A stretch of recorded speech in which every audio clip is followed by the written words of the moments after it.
Et bonjour les amis, alors on retrouve l'évangile de Matthieu aujourd'hui, toujours au chapitre 22, les versets 1 à 14 pour en fait le troisième triptyque, troisième partie du triptyque sur la réception de la parole.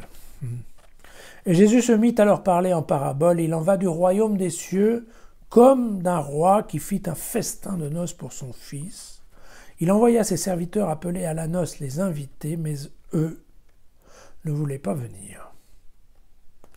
Il envoya encore d'autres serviteurs chargés de dire aux invités « Voici, j'ai apprêté mon banquet, mes taureaux et mes bêtes grasses sont égorgés, tout est prêt, venez aux noces. » Mais eux, sans en tenir compte, s'en allèrent l'un à son champ, l'autre à son commerce.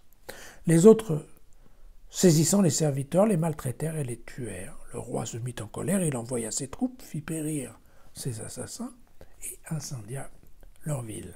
Alors il dit à ses serviteurs, la noce est prête, mais les invités n'en étaient pas dignes. Allez donc aux places d'où partent les chemins et convoquez à la noce tous ceux que vous trouverez. Alors ses serviteurs s'en allèrent par les chemins et rassemblèrent tous ceux qu'ils trouvèrent, mauvais et bons. Et la salle de noces fut remplie de convives. Entré pour regarder les convives, le roi aperçut là un homme qui ne portait pas de vêtements de noces. « Mon ami, lui dit-il, comment es-tu entré ici sans avoir de vêtements de noces ?» Alors celui-ci resta muet. Alors le roi dit au servant, « Jetez-le, pieds et poings liés, dans les ténèbres du dehors.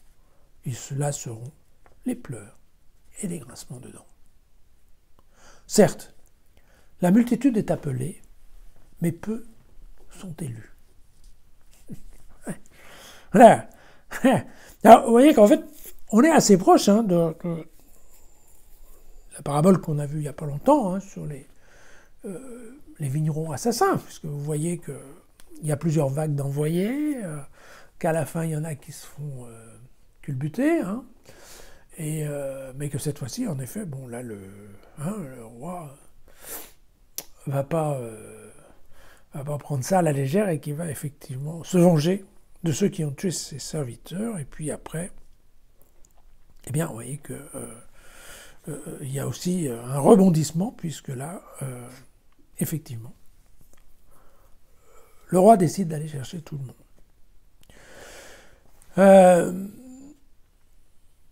Bien évidemment, il y a un parallèle avec Dieu qui est venu chercher les Juifs. Et puis les Juifs n'ont pas répondu. Pour des tas de raisons, parce qu'ils s'étaient occupés, mais enfin globalement parce qu'ils s'en foutent. On va dire les choses comme elles sont, quoi. Ils ont d'autres chats à fouetter. Ça ne les intéresse pas de venir à ce banquet-là. Bon.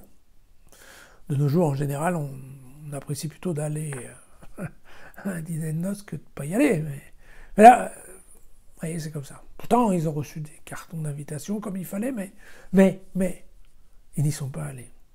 Alors, évidemment, c'est normal que Dieu, du coup, ouvre la porte du festin à tout le monde, bon et mauvais, publicains, prostituées, mais aussi disciples normaux, païens, pas de problème.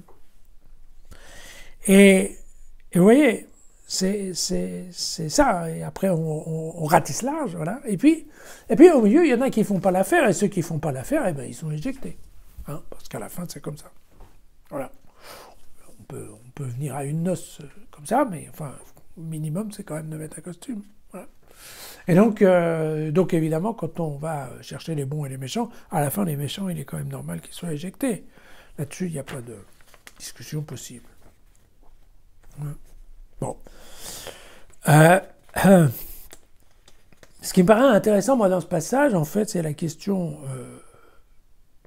voyez que en fait, le projet de Dieu, ça ne marche pas toujours comme sur des roulettes. On se souvient que l'idée, c'était que, vous vous rappelez, Jésus est content parce qu'il n'a perdu aucun de ceux que Dieu avait présélectionnés, sauf Judas. Voilà. Vous savez, il dit ça dans l'Évangile. Mais, oui, mais alors, Dieu a sélectionné des gens, et puis après, dans les gens qu'il a sélectionnés, mais il y en a, ça n'a pas marché, clairement, c'est le cas des Juifs. Donc, Donc le projet marche pas tout le temps. Et bah, si ça marche pas pour Jésus, c'est évident que quelque part, ça va être pareil pour les disciples que les missionnaires, en fait, vont chercher.